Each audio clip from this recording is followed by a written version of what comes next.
महाराष्ट्र, नांदेड़ से खबर। नांदेड़ में श्री माधवराव पाटिल शेलगांवकर के जीवन गौरव को सम्मानित और उनके माझी ग्राम विकासाची शेती आत्मचरित्र के पुस्तक का विमोचन समारोह किया गया। इस अवसर पूर्व मुख्यमंत्री तथा राज्यसभा सदस्य श्री अशोक चव्हाण और राष्ट्र की कृषि मूल्य आयोग के अध्यक्ष श्री पाशा पटेल, खासदार रविंद्र चव्हाण और हेमंत पाटिल, बाबूराव पाटिल कोहलेकर और अन्य प्रतिष्ठित नेता उपस्थित थे। श्री माधवराव पाटिल शेलगांवकर के जीवन में किए गए उनके कार्य सम्मानित किया गया है। उन्होंने स्वच्छता दूत बनकर उन्होंने बड़ा कार्य किया है। उनको राष्ट्रीय और अंतर्राष्ट्रीय पुरस्कार से सम्मानित किया गया है। उनके इस अतुलनीय योगदान को देखते उनका जीवन गौरव किया गया है और उनके आत्मचरित्र का पुस्तक माझी ग्राम विकासाची शेती आत्मचरित्र का विमोचन किया गया है। इस कार्यक्रम में हजारों लोग शामिल हुए थे। इस कार्यक्रम को सफल बनाने में संजय पाटिल शेलगांवकर जी और उनकी टीम मेहनत की है। संवाददाता राहुल सरपाते की रिपोर्ट, नांदेड़, महाराष्ट्र।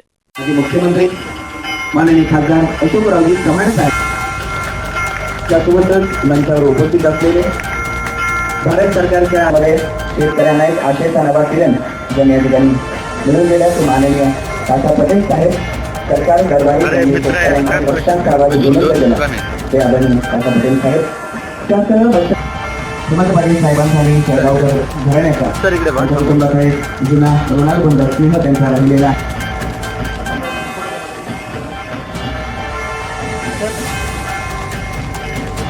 त्यासह मंचावर उपस्थित असलेले महाराष्ट्र राज्याचे माजी मंत्री माननीय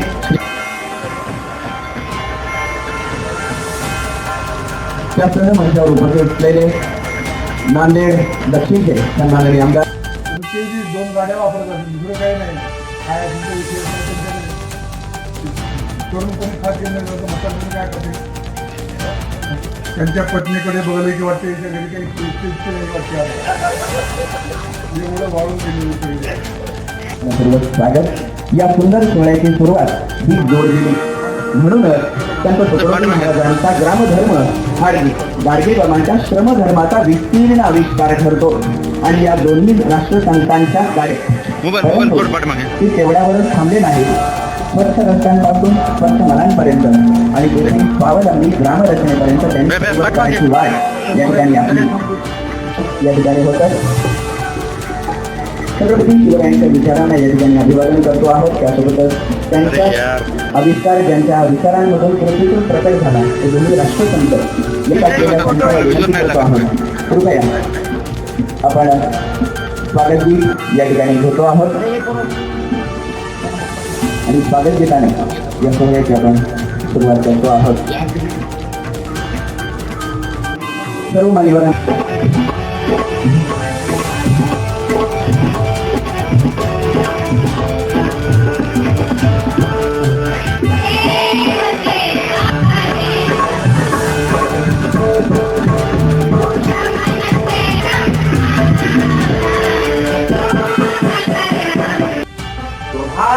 दोन पाय याचा अस्तित्व शिल्लक राहणार नाही आणि 2450 ppm हे 2050 ला होणार आहे। मानव जातीच्या समोरचं सगळ्यात मोठं आता संकट करते असे ते कार्बन आहे आणि तापमान आहे आणि तापमान किती आहे सगळ्यात एक गोष्ट लक्षात ठेवा की 47 डिग्री टेम्परेचर होणार आहे आणि 47 डिग्री टेम्परेचर झालं की ब्रेन, हार्ट, किडनी फेल होतंय। हे तुम्ही सगळ्यांनी ऐकलं, मी ऐकून सोडलो नाही। मी दिल्लीत गेलो आणि आम्ही त्या साहेबांना भेटलो आणि त्यांना सांगितलं नवीन पिढीला ते सदैव या ठिकाणी प्रेरणा देत राहील एवढे या निमित्तानं सांगतो। आणि माधव पटलांच्या पावलावर पाऊल ठेवून माननीय संजय पाटील शेळगावकरही त्याच प्रकारचं कार्य करत आहेत। मी संपूर्ण शेळगावकर कुटुंबियांना या निमित्तानं शुभेच्छा देतो आणि सांगतो जय हिंद जय महाराष्ट्र। व्यक्तिमत्व बघितल्यानंतर तुम्ही त्यांच्या प्रेमात पडलो। मी काय कोणी त्यांच्या प्रेमात पडावं अशा पद्धतीचं मार्गदर्शक असं त्यांचं व्यक्तिमत्व होतं की असताना सांगत होता की आता अशी पावलं राहिली नाही की त्या पावलाकडे बघितल्यानंतर आपल्याला तिथं पाया पडावं वाटावं किंवा माथा तिथं झुकावा। परंतु काकांकडे बघितल्यानंतर मला सातत्यानं आधार वाढत असतो। त्या आधार राज्य शासनाचे पुरस्कार आयाम देणारे निर्मल कुमार सर आणि निर्मल प्रकाशन या ठिकाणी त्यांचा सन्मान या ठिकाणी होतो. गेल्या आत्मचरित्राच्या प्रकाशनाच्या निमित्ताने या कार्यक्रमाचे अध्यक्ष असलेले सन्माननीय कमल किशोर कदम साहेब, महाराष्ट्र आदरणीय पाशा पाटील साहेब, भारत संशोधन केंद्राचे अध्यक्ष आदरणीय हेमंत भाऊ पाटील, आमदार मी माफ करा डॉक्टर माधवराव किनाळकर साहेबांचं नाव विसरलो, आदरणीय डॉक्टर होऊ शकतात. परंतु मला नेहमी असं वाटत आलेलं आहे की मी एक असा भाग्यशाली पुत्र आहे की जन्मापासून आजपर्यंत माझ्या वयाच्या 52व्या वर्षापर्यंत मला बाबांची सोबत लागलेली. सातत्याने त्यांचे विचार, त्यांचे संस्कार, त्यांचा सहवास आणि आपण एका अशा व्यक्तिमत्वाचे गौरव करत आहेत ज्यांनी आयुष्यभर स्वतःसाठी नव्हे तर समाजासाठी जगण्याचे संकल्प केले. माझे आजोबा आदरणीय श्री माधवराव पाटील शेळगावकर साहेब.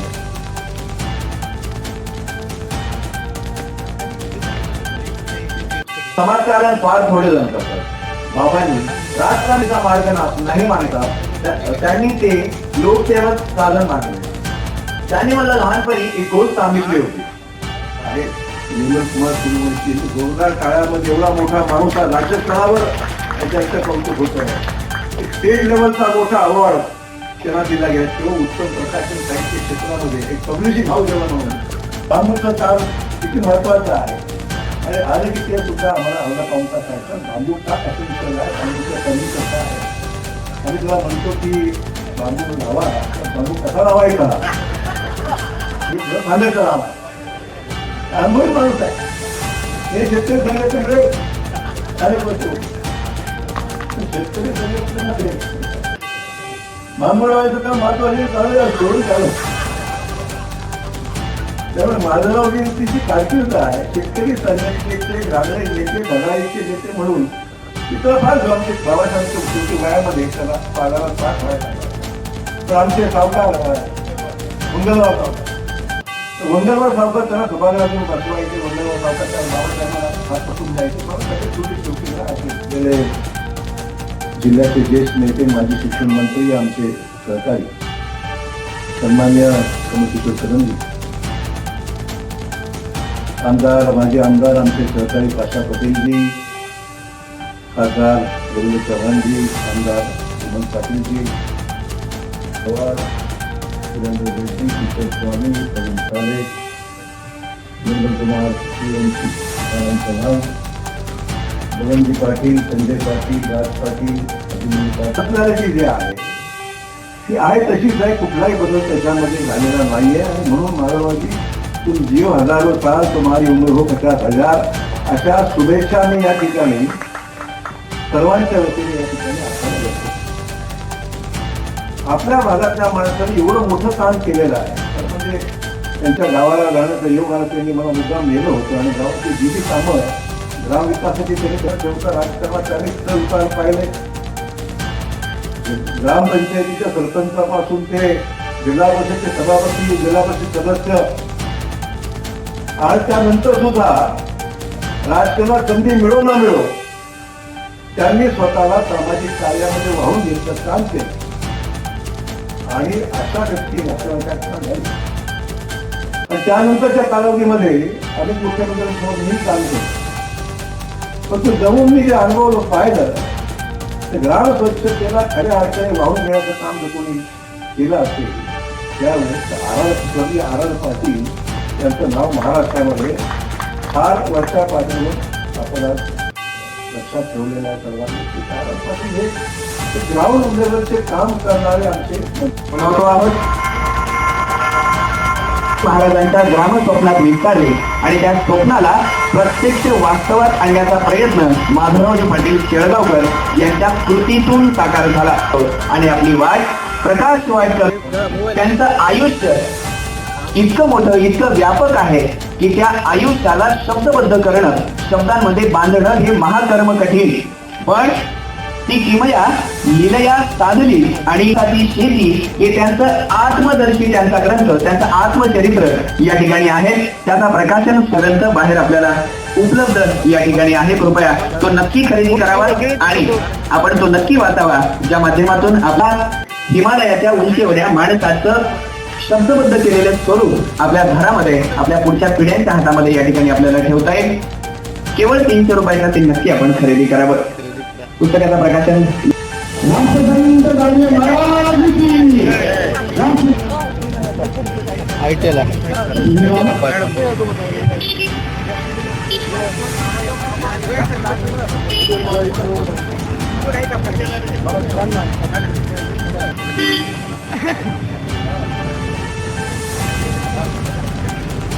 संत गाडगे महाराज परीक्षा देते. आज संत गाडगे महाराज यांच्या जयंतीनिमित्त आम्ही एक शहरातील स्वच्छतेची मोहीम हाती घेतलेली आहे. सर्वप्रथम आम्ही ह्या चौकापासूनच स्वच्छतेचं काम सुरू केलेलं आहे. आणि वॉकिंग ट्रॅक जो आहे आपला एअरपोर्ट रस्ता, तो वॉकिंग ट्रॅक आम्ही स्वतः करायला सुरुवात केलेली आहे. मला वाटतं प्रत्येकानं जर अवेअरनेस पाहिला तसापासून सुरुवात केली तर आपलं शहर जे आहे नांदेड शहर सुंदर आणि स्वच्छ शहर व्हायला नक्कीच सर्वांचा सहभाग झाला. नांदेड शहर स्वच्छ आणि सुंदर होईल. गाडगे महाराजांच्या कार्यकर्ते आणि राष्ट्रीय संत गाडगे महाराजांनी स्वच्छतेला एक विशेष महत्त्व देऊन स्वतःपासून याची सुरुवात केलेली आहे. त्यामुळे आज आम्ही हा सप्ताह स्वच्छता सप्ताह म्हणून राबवून आम्ही स्वतः पूर्ण भागामध्ये स्वच्छतेचं काम करणार आहे. आज सकाळीच आम्ही आपल्या भागातील या ठिकाणी स्वच्छतेचे प्रारंभ केलेला आहे आणि या भविष्य काळातही आपल्या प्रभागामध्ये जास्तीत जास्त प्रमाणात जे काही लहान साथी ते स्वच्छ करण्याचा आम्ही प्रयत्न करतो. आज राष्ट्रसंत गाडगे महाराज जयंती आहे. त्या निमित्तानं गाडगे महाराज ते जयंतीसाठी करतात. अन्नदान वाटप होते. या कार्यक्रमाला महापौर सविता मुळे मॅडम, सर्व नगरसेवक या ठिकाणी उपस्थित होते. आणि सगळ्यांच्या वतीनं आम्ही हे करताना सर्वांना निवेदन केलेलं आहे की राष्ट्रसंत गाडगे महाराजांचा इथं पुतळा नाही, तर त्या पुतळ्यासाठी आम्ही सर्वांनी निवेदन दिलेलं आहे. त्या सविस्तर करता सर्व आम्ही सांगितलेलं आहे की या नांदेड जिल्ह्यामध्ये राष्ट्रसंत गाडगे महाराजांचा पुतळा व्हावा. सर्व महापुरुषांचे फळ या नांदेड जिल्ह्यात आहेत. फक्त राष्ट्रसंत गाडगे महाराजांचा पुतळा आहे. अनेक जाती धर्मासाठी काम केलेल्या या महापुरुषांचा नांदेडमध्ये पुतळा नाही, त्याच्याबद्दल लोकांची वाटते. आमच्या वर्षी आता ते काम बाजूला राहिलं. आपण आता तरी पुढच्या काळामध्ये पुतळा लवकरात लवकर व्हावा आणि समाजासाठी पूर्ण मागणी आहे. इतके 3 वर्षापासून आता सरकारचं होतं या अंग्रेजामुळे समाजाने कोणाकडे मागणी करावी समाजाला हे कळत नाही. आता प्रशासन उठलेलं आहे. महापौर झालेले आहेत, नगरसेवक झालेले आहेत. आता आमच्या प्रभागामध्ये जे नगरसेवक आहेत, त्यांचा महापौर मॅडम आहे स्वतः, त्यांनी स्वतः पुढाकार घ्यावा. समाजाचा पुढाकार घेऊन आज अनेक वर्षांची लढतच आहे. अजूनही ही लढाई चांगली थोडं चालूच राहील.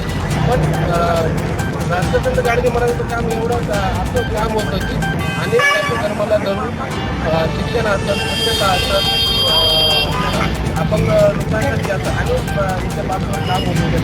त्यांच्या कुठलेही मागणी आंदोलन हे ते करण्याची आवश्यकता नाही. स्वतःला दान करून सर्वांनी काम केलं तर 100% नांदेडमध्ये होईल अशी अपेक्षा आहे. त्या